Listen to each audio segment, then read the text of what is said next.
যে ফাহমিদুলকে নিয়ে আমাদের হেড কোচ এত আশাবাদী ছিলেন, তিনি তাকে ইতালি থেকে উড়িয়ে সৌদি আরবে আনলেন, 7 দিন দলের সাথে প্র্যাকটিস করালেন, সে অনুশীলন ম্যাচ খেললো, সে হ্যাট্রিক করলো, অ্যাসিস্ট করলো এবং তার একটা আমরা ভিডিও দেখেছি, তার গতি আমরা দেখেছি, আমরা মনে হচ্ছিল আমরা এমবাপ্পেকে দেখছি, তার স্কিলও আমরা দেখেছি। এরকম কি ঘটলো যে 24 ঘন্টা না ফেরতেই তাকে ইতালিতে ফেরত পাঠিয়ে দেওয়া হলো, তাকে দলের সাথে অন্তর্ভুক্ত করা হলো না? এখানে আমরা স্পষ্ট সিন্ডিকেটের হাত দেখছি। যখন কোচ এটি জানিয়েছে, আমরা শুনতে পেরেছি যে ফাহমিদুল কেঁদে দিয়েছি। আসলে এটি একটি ইনজাস্টিস হয়েছে, যেটি বিগত দিনে অন্যান্য প্লেয়ারদের সাথে হয়েছে। ফাহমিদুলের সাথে তাৎক্ষণিকভাবে এটি হওয়ার পরে আমরা ফুটবল ভক্তরা ভীষণভাবে ক্ষুব্ধ হয়েছি। এই ফাহমিদুল ইস্যুটা 2 দিন হয়েছে এসেছে, কিন্তু বিগত দিন ধরে আরো অনেক সিন্ডিকেট প্লেয়ারদের জীবন ধ্বংস করে দিচ্ছে।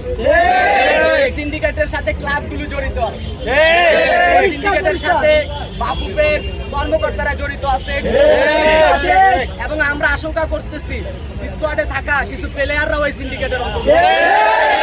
উপদেষ্টা বরাবর এবং বাফুফের নির্বাহী বরাবর জানাতে চাই, দীর্ঘদিন ধরে চলে আসা যে সিন্ডিকেট, এই সিন্ডিকেট আপনাদেরকে ভাঙতে হবে, নয়তো আমরা মনে করব আপনারাও সিন্ডিকেট ভুক্ত। ফাহমিদুলকে নিয়ে যে তালবাহানাটা হয়েছে, প্রথমে তার বয়স নিয়ে বলা হয়েছে, যেখানে স্পেনের ইয়ামাল 16 বছর বয়সে পুরো দেশ কাঁপাচ্ছে, সেখানে 18 বছর বয়সী ফাহমিদুলকে নিয়ে তারা তালবাহানা করলো। পরে তারা বললো শৃঙ্খলাগত সমস্যা, এখন আবার বলতেছে শ্রাবণ ইস্যু। তো এটা আমরা ধরেই নিতেছি যে তারা ইচ্ছে করেই ফাহমিদুলকে সিন্ডিকেট তাকে আসলে বাদ দিয়েছে এবং এটি আমরা প্রত্যাখ্যান করছি। আমরা চাই ফাহমিদুলকে ভারত ম্যাচে অবশ্যই রাখবেন। আজকে বাফুফের সভাপতির দাবি দলের প্রতি আমি আহ্বান করছি, আমাদের ক্রীড়া উপদেষ্টা আসিফ মাহমুদের প্রতি আমি আহ্বান করছি এবং কোচ ক্যাপ্টেনের প্রতিও আমি আহ্বান করছি, আপনারা দ্রুত আমাদের চাওয়াকে পূরণ করুন, আমাদের বাস্তবতাকে আপনারা পূরণ করুন। আমরা বাংলাদেশি ফুটবল আলট্রাস প্রথম সারির ফ্যান বেস আমাদের স্টেডিয়ামে, আমরা যে সময় খেলোয়াড়রা খেলতো স্টেডিয়ামে ছিল দর্শক শূন্য, আজকে আমাদের মাধ্যমে কানায় কানায় পরিপূর্ণ হচ্ছে স্টেডিয়াম। খেলোয়াড়দের আমরা উৎসাহ দিচ্ছি, খেলোয়াড়দেরকে আমরা প্রাণ দিয়ে চেষ্টা করছি তাদেরকে এগিয়ে নিতে। আর আপনারা আপনাদের পছন্দ মতো খেলোয়াড় দিয়ে বাংলাদেশের ফুটবলকে ধূলিসাৎ করবেন, সেটা আমরা হতে দিতে পারি না।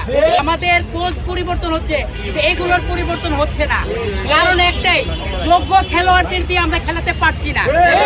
আমরা বিদেশি খেলোয়াড় দিয়ে বাংলাদেশে খেলাচ্ছি, অথচ আমাদের দেশের খুনি ভালো খেলোয়াড়রা বিদেশে খেলছে এবং তাদের মধ্যে আমাদের দাবি ছিল আমাদের সকল সাপোর্টারদের আমরা চৌধুরীকে নিয়ে, আমাদেরই তো দাবি, তাকে আনা হয়েছে।